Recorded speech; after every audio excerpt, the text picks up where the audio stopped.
Hello and welcome back to JSG Maths Excellence Academy.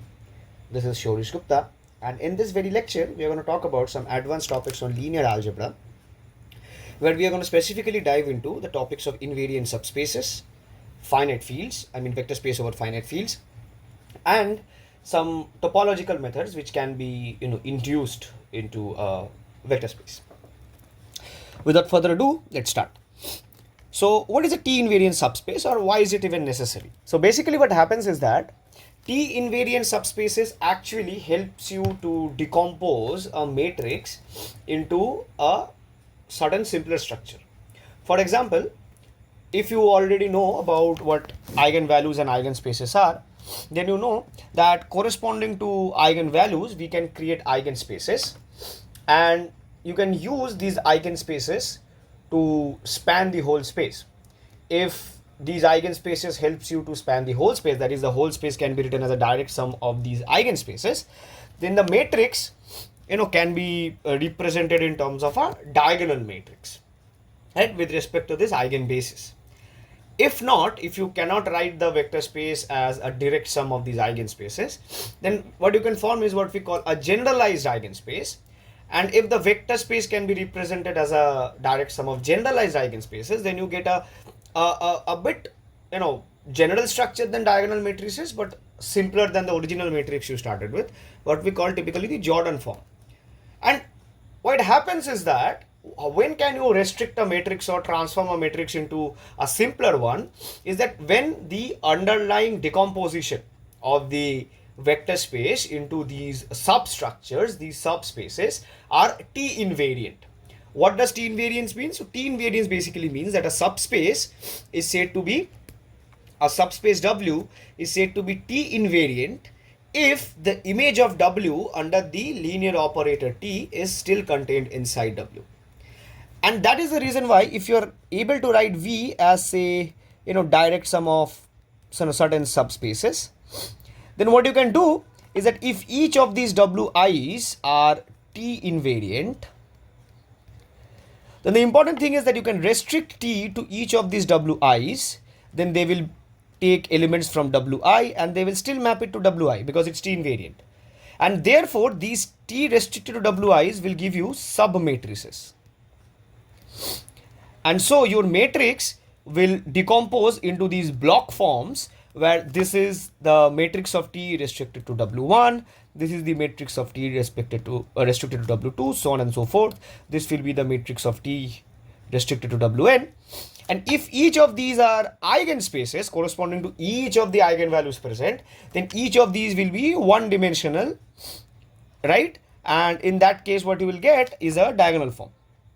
Okay, not necessarily one-dimensional, but if you have the linear independence of the eigenspaces correspondingly, that you have an eigen decomposition, what we typically call it, then what you have is that the restricted operators are diagonal. That's exactly what I was trying to say. Not necessarily one-dimensional, that was a sort of a mispronunciation of what I wanted to say, but you will get a diagonal format. And if not, if you have a generalized eigen decomposition, in that case, the restricted operators will give you the Jordan forms.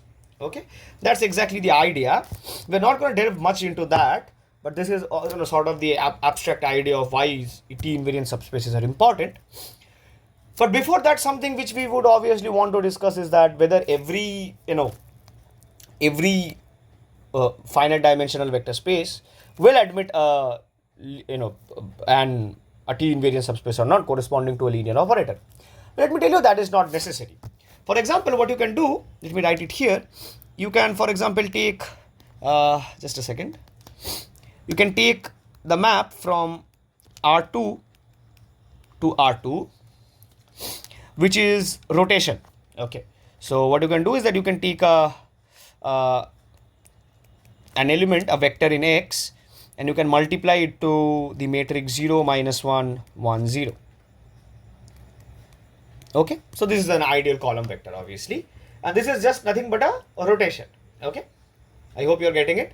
So this is just rotation by 90 degrees, for example. I have taken the rotation by 90 degrees. Okay, so now what happens is that if you try to observe this geometrically, what happens that whatever vector you choose, it will get rotated by 90 degrees, right? So if you take any subspace of R2, which is proper. Obviously, R2 in itself is is T invariant. This zero subspace is obviously T invariant. So whether it is a proper T invariant subspace or not. Now, proper subspace would have to be one dimensional. That is the only possibility. So it has to be spanned by a single vector. Suppose this is the vector itself. What you can observe is that once you map T, take this vector and map it under T, it's rotated by 90 degrees. So the space spanned by this vector is obviously not same as the space spanned by this vector. So therefore T is not invariant, right? You can try and give a rigorous proof of this as well. It's a very easy proof. That's not much difficult, but geometrically I hope this is well understood. Okay, that is whenever you take a subspace which is generated by a single element, then T of V is not in W, because it is just rotated by 90 degrees, and so basically the subspace generated by this vector will be just this line, while this vector is not itself on this subspace. I hope you are getting it. So geometrically it's clear that there exists no proper T invariant subspace. Now when you are talking about competitive exams, it's more like what you see than what you write, because you are not compelled to write a rigorous proof there. You need to visualize things to get hold of an answer. That is why I'm focusing more on how to, how you can geometrically interpret what I'm trying to say. Moreover, you can try and give a rigorous proof. It's quite easy. What we will be more focused on is what we typically call a cyclic subspace, okay, and a cyclic basis. So the fundamental goal is that we are going to create a T invariant subspace. So you start with a finite dimensional vector space V, you start with a linear operator T on V, and you fix a vector V in V. And we are going to create a T invariant subspace. And how do we do that? So we take V and then we take its image, then we take the image of its image and we keep taking it, and then we take the span of all these elements. And this space is what we call, or rather denote as ZVT. This is called the cyclic subspace. But something which you can observe clearly, that this is the smallest T invariant subspace generated containing V. And what is the reason behind that? So again, quite a very generous idea. If W is any T invariant subspace, then it must contain TV. Since it's T invariant, so T of TV must also be inside that. So all these elements must readily be inside any T invariant subspace which contains V. So the space generated by all these vectors should also be inside that very subspace. Is it clear? And how is it T invariant? That's quite immediate, right? You have created it in a way that it has to be T invariant. Images of every single generating vector is already there. I hope you're getting it. Okay. Now the thing is that since we are working over a finite dimensional vector space and we are taking span of possibly infinitely many vectors, these vectors must stabilize somewhere, because we are working in a finite dimensional vector space. So all subspaces has to be finite dimensional, right? So it will stabilize somewhere so that we get a linearly independent set, in fact a basis in some sense. So suppose it stabilizes at some point k. So let k be the smallest positive integer. Let k be the smallest positive integer such that t to the power kv is a linear combination of its predecessors. Okay, which we will be obviously getting. The reason being, you can take this to be the reason being the Cayley-Hamilton theorem. Okay, at least you will get the degree to be n, right? Because in that case, you have a polynomial which is satisfied by A itself. So then, if you choose the set V, TV, T square V, so on and so forth till T to the power K minus 1B, this is a linearly independent set. It obviously sits inside the spanning set. It indeed spans this because all the other vectors are spanned by these many vectors, right? So therefore, it forms a basis of the cyclic subspace ZVT. And this basis is what we call the cyclic basis. And clearly the dimension of it is then K. Is it clear? Moreover, since T to the power KV, this is also in ZVT by definition itself because it's T invariant. So there must exist scalars C0 till Ck minus 1 such that you can write T to the power Kv as a linear combination of the vectors V to T to the power K minus 1V. So this in some sense gives you a polynomial, which is a polynomial which satisfies t as a root. Is it clear? Okay. Now observe the following. What we will do is that we had constructed this cyclic basis corresponding to the linear operator t, and what we are trying to do is that we are trying to find a matrix representation of the linear operator t once it is restricted to W, where W is nothing but the cyclic subspace generated by V. So what basically happens is the following. So what is T of V? T of V is already a basis vector, so you can represent it in the following sense. T of TV is also in the following sense, so on and so forth. T of t to the power k minus 1v. This from here will be evaluated in terms of this polynomial. So therefore, the matrix of T, when you restrict it to W, so I should write it in the following sense. In terms of the cyclic basis will be just, so you know, this is the usual method you do. So you arrange these coefficients according to the columns and you get this very matrix. So this is called the companion matrix. Companion matrix. Okay. And this companion matrix is actually can also be identified with the polynomial P of x equal to x to the power k minus plus ck minus 1 x to the power k minus 1, so on and so forth. Okay. Yeah, as I have written here. So let px be c0 plus c1x, so on and so forth till ck minus 1 xk minus 1 plus x to the power k. Then this actually, what's the interesting fact is that, so you had the polynomial matrix of this form, right? Then you had 0, 0, 1, so on and so forth. And then you had here minus C0, minus C1, so on and so forth till minus CK minus 1. You take these coefficients, you form a polynomial of this form. This polynomial is simultaneously both the minimal as well as the characteristic polynomial of T restricted to W. Okay, this is why actually companion matrices are actually important. Because suppose you are given a polynomial.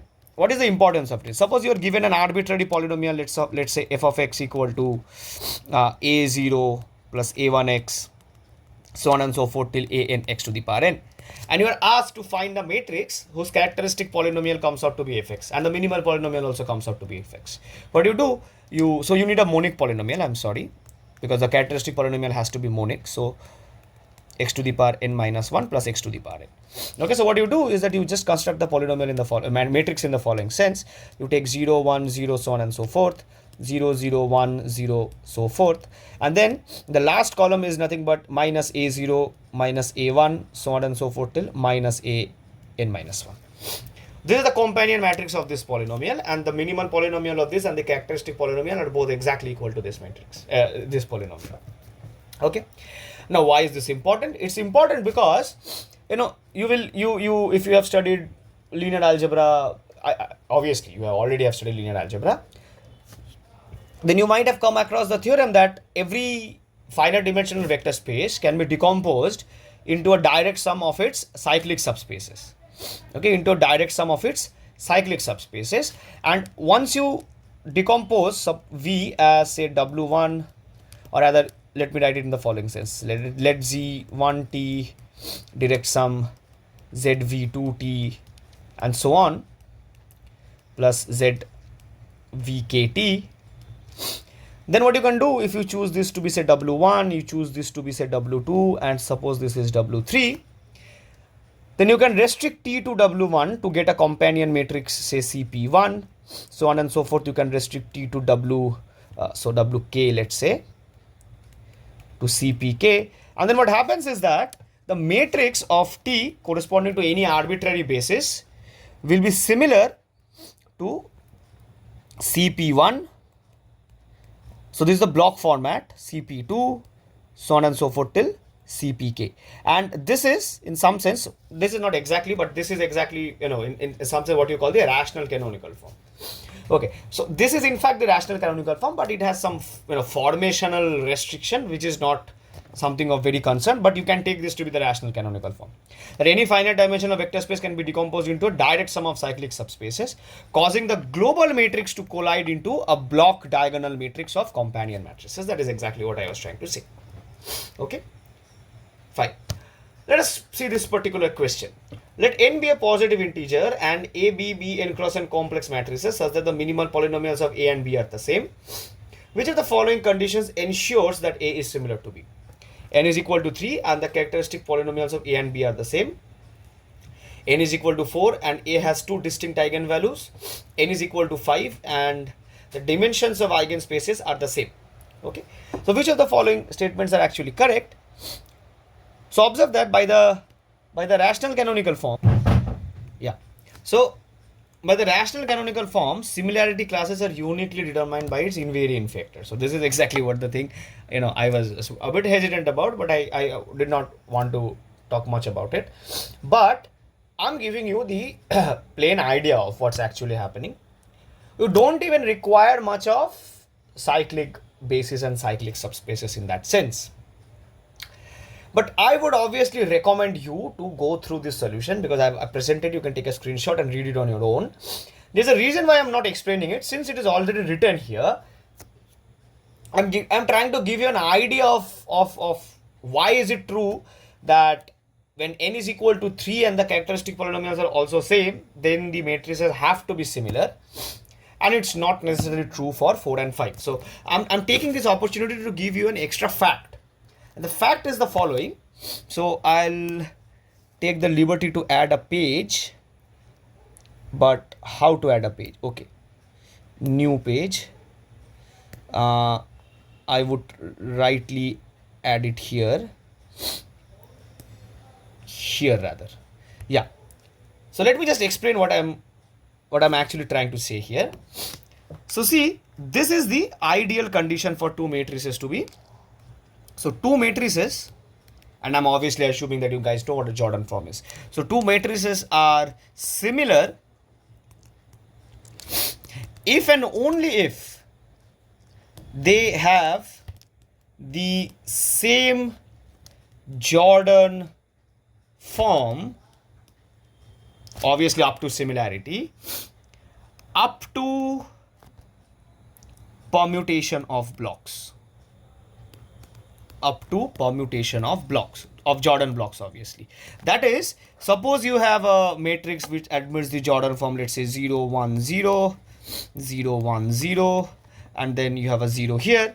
And suppose you have a matrix say 0, 1, 0, and then 0, and then 0, 1, 0, 0. So these two are actually considered to be the same Jordan forms up to a permutation of blocks. So two matrices are similar if and only if they are the same Jordan form up to a permutation of blocks.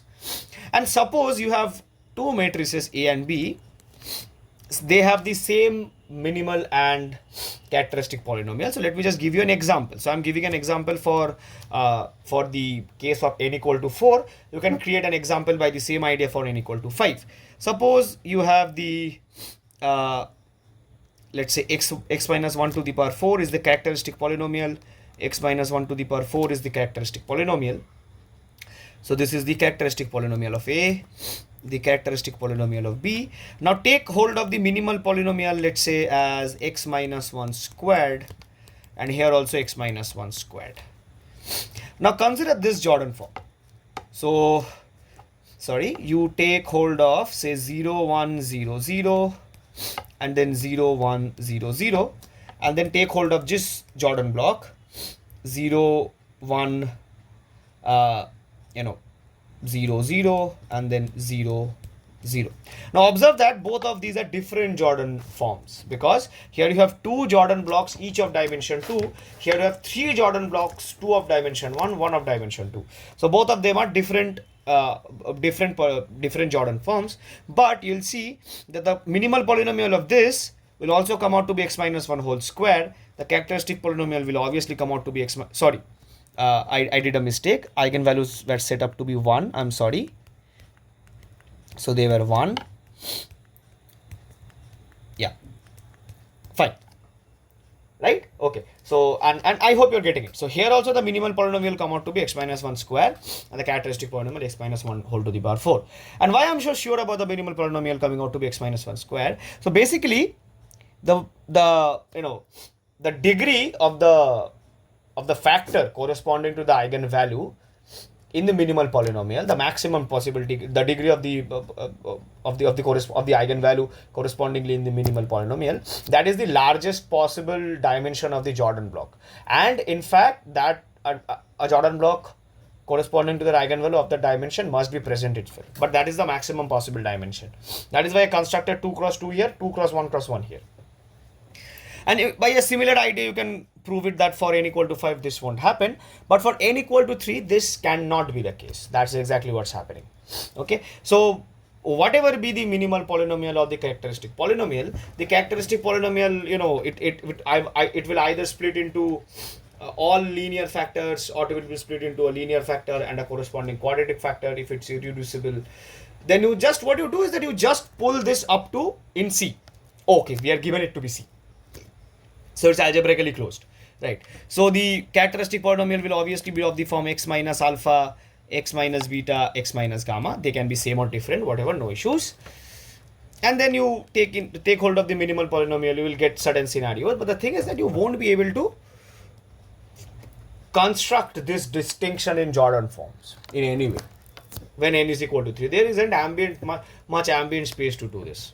Okay, so for n equal to 2 and n equal to 3 typically works. But for higher dimensions, this equivalence does not work. That similarity is equivalent to minimal and characteristic polynomials being same. It does not work.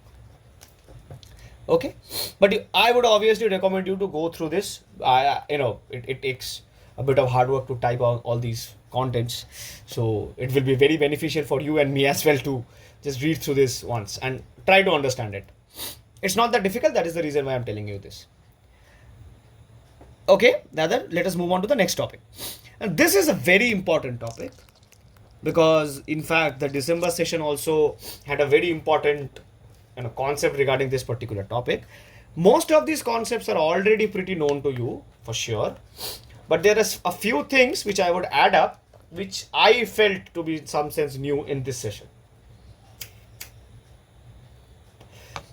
Because in this session, you have seen a problem where they did not directly ask the number of k-dimensional subspaces in an n-dimensional vector space. But what they asked was the number of k-dimensional subspaces containing an m-dimensional subspace in an ambient n-dimensional vector space. So this is an idea which you might not have heard, but at least what clicked in me when I was in the exam was that you just quotient it by the m-dimensional subspace. So any subspace there in the quotient would obviously have to contain the subspace which you want to be contained inside. Like you know this, right? So for example, if you have studied groups, you know that if you take subgroups in G mod H, a subgroup, let's say K bar, then this corresponds to a subgroup K in G which contains H.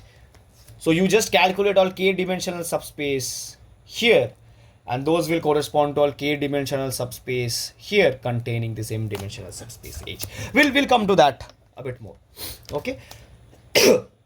Now basically, why the vector spaces over finite dimensional vector spaces over FQs are a bit different to those over infinite basis, infinite fields, is that the geometry here actually becomes discrete because the spanning, the underlying coefficient field is actually finite. And the first thing, which is an obvious theorem, it is as important as a theorem. The number of ordered bases of an n-dimensional vector space V over FQ is given by the order of the general linear group GLN FQ, which is this. And how do you create this? So the idea behind proving this very statement itself is what the idea of constructing an ordered basis, n-dimensional or an ordered basis in an n-dimensional vector space. So the ordered basis in an n-dimensional vector space can be constructed by just constructing a set of n linearly independent eigenvectors. How do you do that?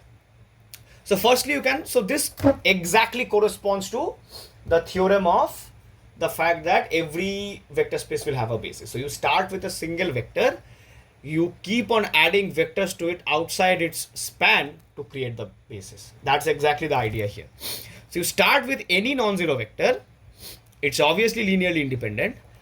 Number of elements inside this n-dimensional vector space over FQ is obviously q to the power n. So all possible choices for you to choose this one non-zero vector is q to the power n minus 1. The next vector you choose must be outside the span of this vector. Okay, how many elements will probably be in this span? So you have C elements in the field. So you can take C multiples of this single vector. You get Q elements therefore in the span. You remove those Q elements. You take a non-zero vector from the outside this span. So you have total choice of Q to the power n minus Q. And you just repeat this process. That's exactly what you do. Right? So therefore for choice for what is the choice for Vk? Right? I hope you are getting it. So you need to choose a vector which is outside this span. How many elements will be there?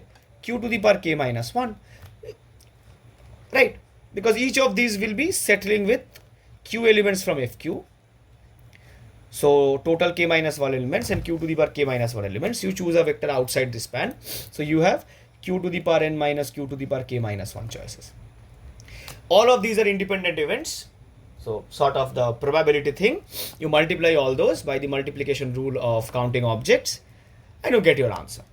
Okay, you immediately get this formula in your hand. Okay, fine.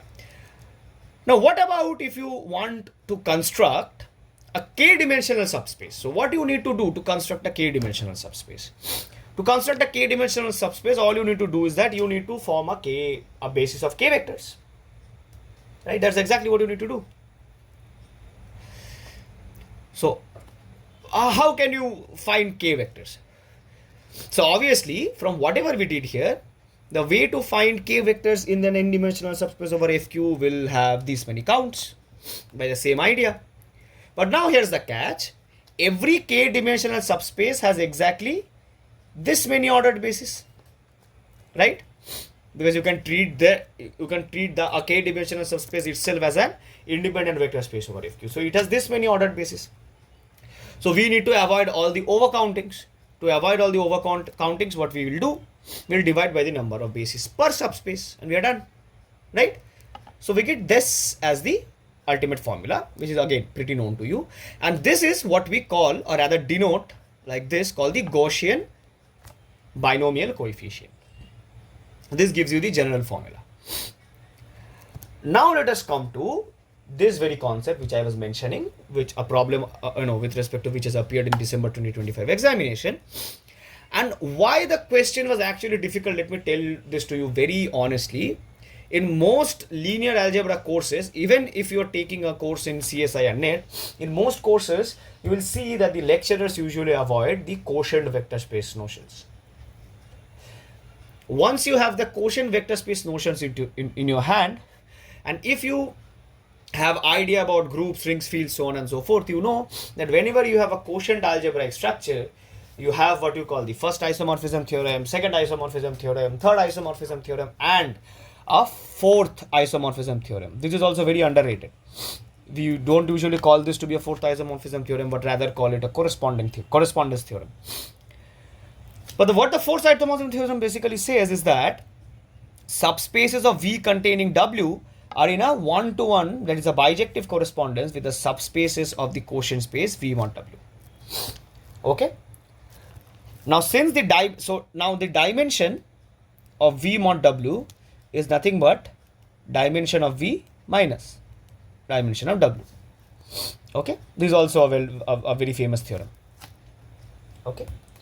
So once you have this in your hand, if V is n-dimensional, W is m-dimensional, and if you want to find a k-dimensional number of k-dimensional subspaces in V containing W, so it is equivalent to finding the k-dimensional subspace in the quotient space V mod W.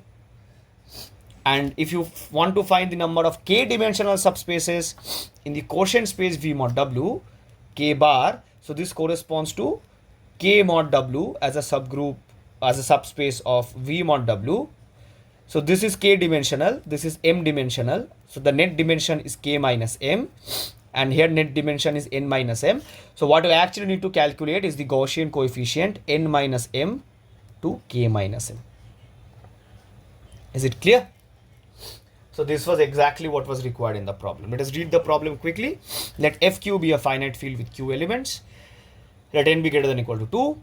A is a 2n cross 2n matrix with entries in FQ such that rank of A is n. And W is given to be the space of all vectors such that AV is 0. So this is just the null space. Which of the following is necessarily the number of n plus 2 dimensional subspace of the 2-dimensional vector space F over FQ, which contains W. So this is exactly asking you to count the number of n plus 2 dimensions. So what will be the nullity of or rather dimension of W? It is the nullity of A. Rank of A is n, so the nullity of A is n as well. So it's exactly asking you what are the number of n plus 2 dimensional subspaces containing a subspace of dimension n. That's exactly what it's asking. Okay, so all you need to calculate is the Gaussian coefficient 2n minus n over n plus 2 minus n, which is the Gaussian coefficient n2, which is just q, so corresponding to the to q. So this is just q to the power n minus 1 into q to the power n minus q over q square minus 1 times q square minus q, and you're done. Okay, fine. Let us move on to a very important thing about unions of subspaces. Now, this is a very important theorem that a vector space V over an infinite field cannot be written as a finite union of proper subspaces. And the proof actually proceeds through induction. You can prove it that you cannot write a vector space as a union of two of its proper subspaces, and then you can just extend this via induction. So you can check this proof. I've written this proof. You can check this. It's a very easy proof, to be very honest, and you can try it on your own as well. But what if the field is finite and the underlying field is finite? In that case, this holds no more true. For example, you can take the a two-dimensional subspace over F2. So you can take a two-dimensional subspace over F2. So this will primarily contain the elements 0, 0, 1, 0, 0, 1, 1, 1. You choose this two-dimensional vector space over F2, and then you observe that if you take, say, W1 is equal to the span of 1, 0, which is just 0, 0, 1, 0, then you take W2 to be 0, 0, 0, 1, and similarly W3 to be 0, 0, and 1, 1, then you can see that the vector space is actually a union of all these three subspaces, and each of these are proper. Okay, fine. So these are actually lines in this discrete sense. Okay, so these are discrete lines. Very hard to imagine geometrically, but since these are one-dimensional, you can sort of correspond them literally to lines, but they are not geometrically. They are here from the perspective of discrete topology in some sense. Okay, let's move on to topological methods in linear algebra. This is something very important. Can we apply pure topology to matrices? Yes. The reason being, the space of all n cross n real matrices is actually correspond to a finite dimensional vector space of dimension n square over R, and by the characterization of finite dimensional vector spaces, we know it has to be isomorphic to Rn square. What is Rn square? It's a simple Euclidean topology, hence a metric space. And once you have a metric space, or at least you could have also worked with the fact that it's a normal topology, but it's more beneficial to have a metrizable topology because you can then define a metric on it and work through the metrics. But indeed, it's a metric space with respect to the standard metric itself. Once you have the standard metric defined on it, what good thing you have is that, so as written here, every metric space is a normal space, it's a T4 space. You have the Urysohn lemma here. What does the Urysohn lemma say? A quick revision of topology. If E and F are two disjoint closed sets in a normal space, so you have a topological space, let's say X, and you take a closed, a closed subset, say U, and a closed subset, say V, then you have a map. You can define a map from X to 0, 1. F says that F restricted to U is the 0 map, and F restricted to V is the map which constant map 1. Okay. And from the Urishon lemma, what you have is what we call the Tizzi extension theorem. So it says that any continuous real valued function defined on a closed subspace of a normal space can be extended to a continuous function over the whole space. Now suppose I ask you the following question. We will come to this solution later. We ask you a question, a very simple question. You choose three matrices A, B, C in M and R, and also a matrix D in M and R, all four distinct. Does there exist a continuous function f such that f at A is 0, f at B is 0, f at C is also 0, and f at D is equal to 1. Now you might start the usual, whenever you see a polynomial which is evaluating a matrix to 0, the usual start you take is by choosing characteristic polynomials or minimal polynomials. We would have required that, we will require that in the problem if we were specify that that the continuous function needs to be a polynomial. But if that's something which we are not concerned about, then observe that since M and R is an Euclidean metric topology, the Urishon lemma applies here. We know that any finite set is closed in the Euclidean space. So you can take the subset ABC and the subset D. Each of these are closed. So you will definitely get a continuous function which is 0 here and 1 here. Being 0 here means it is 0 at A, at B, at C, and it's 1 at D. Okay. But what if we were asked about a continuous function not having its codomain in 0, 1, but in the set of all matrices? What you can do is that you can just take the corresponding image. So phi here does the job. Suppose the map here is phi, and you want to extend this to a map on M3R, for example, M and R, for example. So what you can do is that you can define a map from M and R to M and R by taking phi of any matrix A to be phi of A times identity matrix, and you're good to go. Where phi was this matrix, so it still holds. Now let us come back to this question. So let I denote the 3 cross 3 identity matrix. Given any three distinct matrices A, B, C from M3R, which of the following statements is necessarily true? So there exists a matrix D in M3R and a polynomial f such that f at A, B, C is 0 and f at D is identity, and you have a similar set of things. Okay. Now the problem is that here the polynomial, the function is not just a random continuous function, but it's indeed a polynomial. And for that, what you need to do, you need to construct it out. How do you construct it out? You construct the polynomial by taking the product of the characteristic polynomials of A, B, and C. Now by Cayley-Hamilton theorem, obviously G at A is 0, G at B is 0, G at C is 0. Since this is of degree 3, this is of degree 3, and this is also of degree 3, so the degree of G is 9 because we are working inside an integral domain. So it's a 9-degree polynomial. Once it's a 9-odd degree polynomial, what do we know? We know that limit x tends to infinity, g of x is equal to infinity, and limit x tends to infinity, x tends to minus infinity, g of x is equal to minus infinity. So basically you get a surjective function. Once you get a surjective function, nevertheless you are not, I'm not even concerned about it giving you a surjective function. More what I'm concerned about is that it's spanning from minus infinity to infinity. So by the intermediate value theorem, it must cross the point 1 at some point. That's exactly what I'm trying to say. So therefore, there must exist a real scalar D such that g of D is 1. Now choose capital D as just a scaled version of identity using this constant D. And by the way G is constructed, g of D is just g of D times identity, which is g of D times identity, the usual property of characteristic polynomials. And then this came out to be 1. So this is a 1 times identity, which is identity.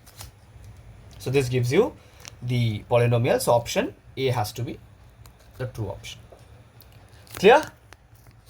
Okay. So thank you for attending this lecture. If you found this rigorous lecture helpful, please do like, share, and subscribe to JSG Maths Excellence Academy on YouTube for more such elegant mathematics. Saurish Gupta, this is. Thank you. Stay tuned for more such lectures. Bye.